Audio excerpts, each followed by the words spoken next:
없지만 내 사랑이 내 백성을 포기 못하니 내 모든 것 내어주고 나 그들을 얻으리라. 여호와께 돌아가자. 우린 돌아서도 그는 변치 않네. 여호와께 돌아가자. 우린 넘어져도 그 사랑 영원하네.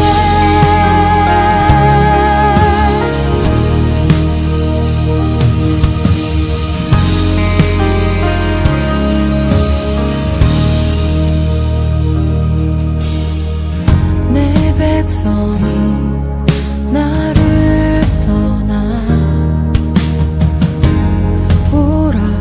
돌아섰지만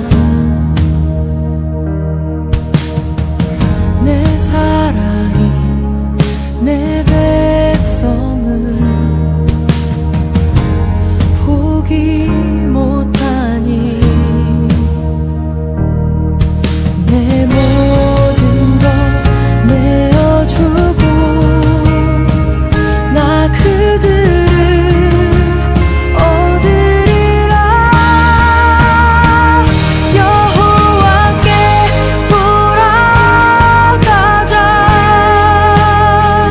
우린 돌아서도 그는 변치 않네. 여호와께 돌아가자.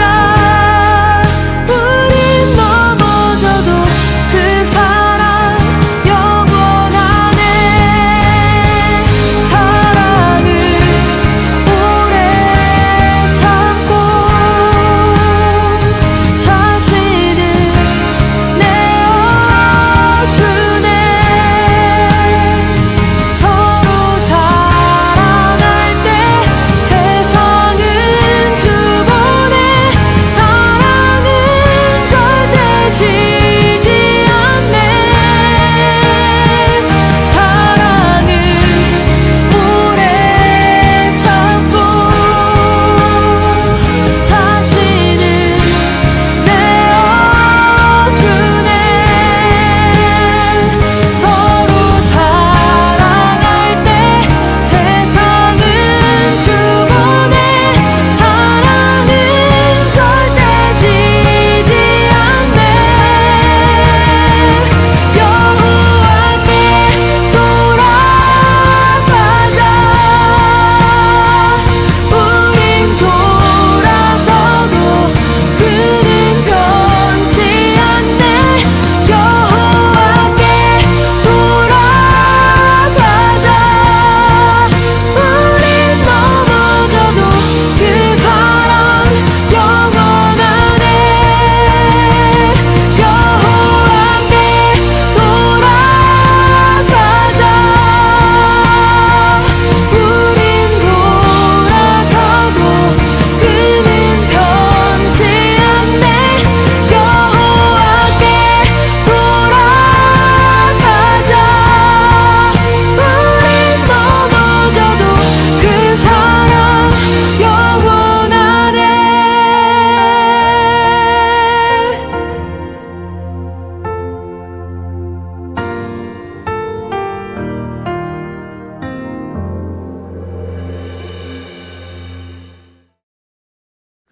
오늘 우리에게 주신 하나님의 말씀은 사무엘상 6장 1절에서 5절까지의 말씀입니다.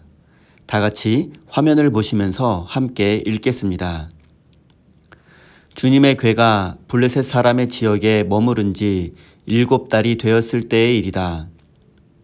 블레셋 사람들이 제사장들과 점쟁이들을 불러놓고 물었다. 우리가 이스라엘 신의 궤를 어떻게 해야 좋겠습니까? 우리가 그것을 어떤 방법으로 제자리에 돌려보내야 하는지 알려주십시오. 그들이 대답하였다. 이스라엘 신의 궤를 돌려보낼 때 그냥 보내서는 안 됩니다. 반드시 그 신에게 속건 제물을 바쳐야 합니다.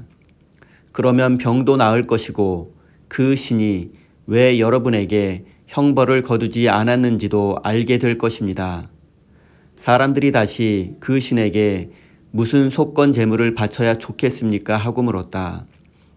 그들이 대답하였다. 블레셋 통치자들의 수대로 금으로 만든 악성 종양 모양 5개와 금으로 만든 쥐 모양 5개를 바쳐야 합니다.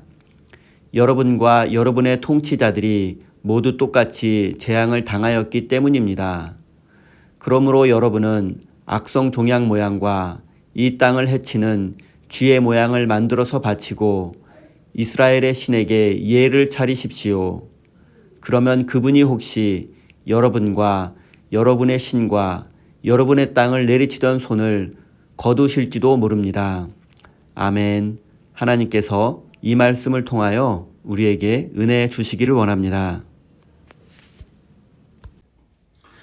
하나님의 크신 사랑과 은총이 여러분의 삶에 함께 하시기를 빕니다. 오늘은 돌아온 언약궤라는 제목으로 함께 하나님의 말씀을 나누겠습니다. 이스라엘은 하나님의 임재의 상징인 언약궤를 블레셋 사람들에게 빼앗기고 말았습니다. 그 이유는 그들이 하나님을 미신적으로 섬기며 또한 우상 숭배에 빠졌기 때문입니다. 하나님을 떠난 백성들은 더 이상 하나님으로부터 보호하심을 받지 못했고 결국 블레셋과의 2차례 전투에서 큰 패배를 당하고 말았습니다. 그리고 블레셋 사람들은 언약궤를 전리품으로 생각하고 그들의 신이 있던 다곤 신전에 두었습니다.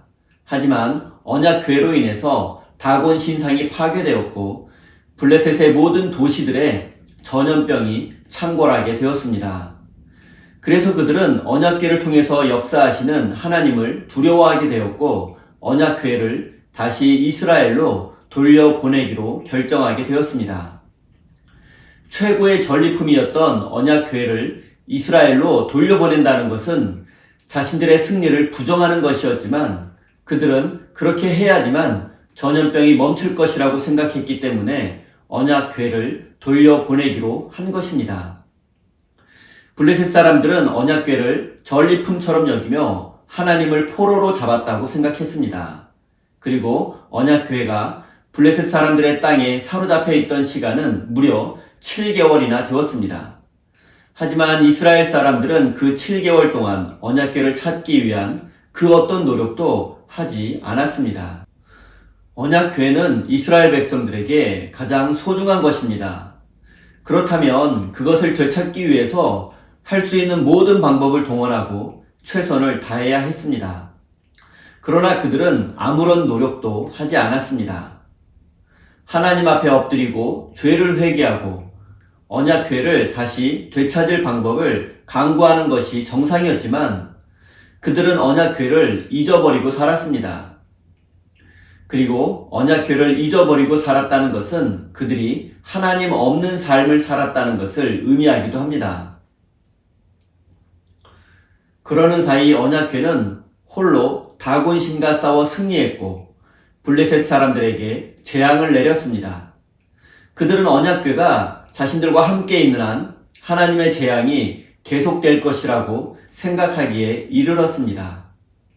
여기서 우리가 알 수 있는 사실은 이스라엘은 블레셋 사람들에게 패배했지만 하나님은 패배하지 않았다는 사실입니다.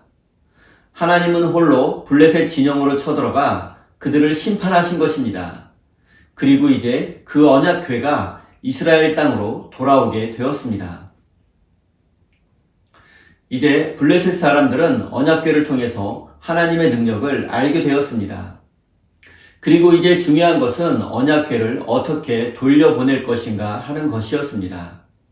그래서 그들은 제사장과 점쟁이를 불러서 언약궤를 어떤 방법으로 돌려보내야 하는지를 물어보았습니다. 그리고 블레셋의 제사장과 점쟁이들은 무엇보다 이스라엘의 하나님에게 속건 제물을 바쳐야 한다고 말했습니다. 속건제는 말 그대로 죄를 용서받기 위해 드리는 제사이며 이 제사에는 반드시 제물이 필요했습니다. 블레셋 사람들이 속건제를 드리려 했던 것은 자신들이 이스라엘의 하나님께 죄를 지었다는 것을 깨달았기 때문입니다. 자신들의 땅에서 전염병이 멈추기를 바랬던 것입니다. 그들이 자신들의 죄를 용서받기 위해서 준비했던 속건 제물은 금으로 만든 악성 종양 모양 5개와 마찬가지로 금으로 만든 쥐 모양 5개였습니다. 이것은 블레셋의 5도시들과 그 도시들에서 전염병이 창궐한 것을 상징하는 것들이었습니다. 그리고 그들은 이제 언약궤를 돌려보낼 때 언약궤와 함께 금으로 만든 악성 종양 5개와 5개의 쥐를 언약궤와 함께 보내려 했던 것입니다. 블레셋 사람들은 언약궤를 실어보낼 수레와 그것을 끌고 갈 소를 준비했습니다. 일단 그들은 새 수레를 만들었습니다. 그리고 그것을 끌 소로는 송아지를 낳은 지 얼마 되지 않는 암소 2마리를 준비했습니다. 이제 그들은 이스라엘과의 접경 지역으로 이동했고 그곳에서 언약궤를 실은 수레를 이스라엘 땅으로 이동하게 했습니다. 그런데 여기에 여러 가지 문제가 있었습니다. 첫째, 그들은 수레를 출발시켰지만 수레를 끄는 사람이 없었습니다. 수레를 끄는 사람이 없이 소들이 목적지를 알아서 가는 것은 사실상 불가능한 일입니다. 두 번째는 수레를 끌어야 하는 암소 2마리 뒤에서 태어난 지 얼마 되지 않은 송아지들이 울고 있었던 것입니다. 이런 경우에 암소는 절대로 움직이지 않는다고 합니다. 그런데 블레셋에서 목적지인 이스라엘 영토 벳세메스까지는 적어도 5km 정도나 되었습니다. 수레를 끄는 사람도 없고 뒤에서는 새끼 송아지들이 울고 있는 상황에서 암소 2마리가 수레를 끌고 5km나 되는 거리를 정확히 간다는 것은 불가능한 일입니다. 그런데 블레셋 사람들이 이렇게 불가능한 방법으로 언약궤를 돌려보내려 했던 데에는 나름대로 이유가 있었습니다. 그것은 바로 이렇게 불가능한 일이 벌어지고 기적이 일어나서 언약궤를 실은 수레가 이스라엘 영토인 벳세메스에 도착하게 된다면 다곤 신전이 무너진 것과 전염병의 원인이 하나님의 징계라고 믿으려고 했던 것입니다. 그들은 아직까지 이 모든 상황을 믿기 어려웠습니다. 정황 증거만 있을 뿐이지 확실한 증거가 없었습니다. 그래서 마지막으로 한 번 더 언약궤의 능력을 테스트해보려고 했던 것입니다. 불가능한 상황 속에서도 언약궤가 이스라엘 영토로 돌아가게 된다면 자신들에게 일어난 모든 불행을 하나님의 심판으로 받아들이려고 했던 것입니다. 그래서 블레셋 사람들은 언약궤를 실은 수레가 이스라엘 영토로 돌아가는 것을 끝까지 두 눈으로 지켜보았습니다. 그리고 정말 기적 같은 일이 일어났습니다. 언약궤를 실은 수레가 좌로도 우로도 흔들림 없이 안전하게 이스라엘 영토인 벳세메스에 도착하게 된 것입니다. 이제 블레셋 사람들의 문제는 해결되었습니다. 하지만 벳세메스에서 언약궤와 관련된 새로운 문제가 발생하게 되었습니다. 언약궤가 돌아온 시기는 밀을 수확하는 가을이었습니다. 고대 근동 지역의 왕들은 보통 영토 확장을 위해서 봄에 전쟁을 시작했다가 밀을 수확하는 가을이 되면 전쟁을 마치고 귀환하곤 했습니다. 하나님의 언약궤가 봄에 블레셋 진영으로 갔다가 가을에 돌아온 것은 고대 근동 지역의 왕의 원정 모습을 떠오르게 합니다. 언약궤는 다곤 신의 포로가 되어 블레셋 진영으로 끌려간 것이 아니라 언약궤가 블레셋을 정복하기 위해서 봄에 이스라엘을 떠났다가 정복을 마치고 가을에 귀환한 것입니다. 사랑하는 성도 여러분, 하나님은 절대로 패배하지 않으십니다. 지금 당장은 하나님의 영광이 땅에 떨어지고 이해할 수 없는 일들이 벌어진다 하여도 하나님의 시간이 되면 하나님의 뜻이 이루어지고 반드시 하나님의 영광이 회복될 것입니다. 이제 언약궤를 맞이한 벳세메스 사람들의 상황을 살펴보겠습니다. 벳세메스는 여호수아가 가나안 땅을 정복한 이래로 레위인들이 사는 마을이었습니다. 그들은 언약궤를 기쁨으로 맞이하고 하나님께 제사를 드렸습니다. 그런데 문제가 있었습니다. 그들은 번제의 제물로 수레를 끌고 온 암소를 바쳤고 불을 피우기 위해서 수레를 쪼개어 장작으로 사용했습니다. 하지만 하나님께 제사를 드릴 때에는 반드시 숫소를 사용해야 했습니다. 그들은 레위인들이라서 이 규정을 분명히 알고 있음에도 불구하고 블레셋 사람들의 암소를 제물로 사용한 것입니다. 원래 제사를 드릴 때에는 제사 드리는 사람의 희생과 헌신이 있어야 합니다. 하지만 베스메스 사람들은 기쁨의 제사를 드리면서도 아무런 희생과 헌신을 하지 않았던 것입니다. 그리고 이들의 이런 불신앙적인 행동은 결국 하나님의 언약궤를 우습게 여기며 구경거리로 삼는 지경에 이르고 말았습니다. 사무엘서 기자는 베스메스 사람들이 언약궤 뚜껑을 열고 그 안을 들여다보았다라고 기록하고 있습니다. 이것은 베스메스 사람들이 문자 그대로 언약궤의 뚜껑을 열었다는 의미가 아니라 언약궤를 구경거리로 삼았다라는 뜻입니다. 7개월 전 언약궤를 블레셋 사람들에게 빼앗기기 전에는 언약궤는 실로에 있던 성전 안 가장 거룩한 장소에 보관되어 있었고 제사장조차 함부로 언약궤에 가까이 갈 수 없었습니다. 그런데 베스메스 사람들은 언약궤를 거룩하게 여기지 않았을 뿐만 아니라 구경거리로 삼으며 하나님을 멸시했던 것입니다. 이것은 당시 이스라엘의 영적 타락이 어느 정도였는지를 단적으로 보여주는 모습이기도 합니다. 그리고 결국 언약궤를 구경거리로 삼았던 베스메스 사람 70명이 하나님의 심판을 받아 죽음을 당하고 말았습니다.